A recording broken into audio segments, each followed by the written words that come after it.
রাত পোহালেই বাগদেবীর আরাধনা। প্রধানত ছাত্রছাত্রীদের জন্য বাগদেবী সরস্বতী হলেন বিদ্যার দেবী।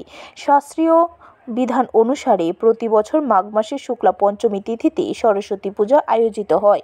এবছর ব্যতিক্রম হচ্ছে না। এবছরও মাঘ মাসের শুক্লা পঞ্চমীতে দেবীর আরাধনা করতে প্রস্তুতি নিয়েছে ছাত্রছাত্রী ও শিক্ষক শিক্ষিকারা। তিথিটি শ্রী পঞ্চমী এবং বসন্ত পঞ্চমী নামেও পরিচিত।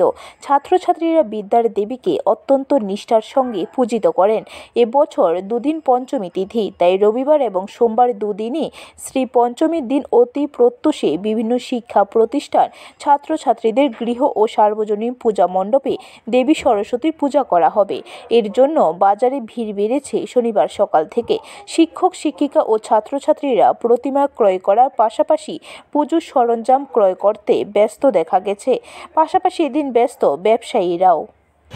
মোটামুটি গতবারের তুলনায় এবার একটু বেশি, মোটামুটি ভালোই চলছে। এবার গতবারের তুলনায় কাস্টমার এবার প্রচুর পরিমাণে কম আসবে বাজারে। কয় ধরনের মূর্তি লইছো? আমি 5 ধরনের মূর্তি। কীরকম দাম? এই ছোটোটি ধরেন 150, এর উপরেরটি 300, এর উপরেরটি 500, বড়টি আছে 2500, 3000। চাহিদা কীরকম আছে? চাহিদা মোটামুটি ভালো আছে। ব্যুরো রিপোর্ট, খবর ত্রিপুরা।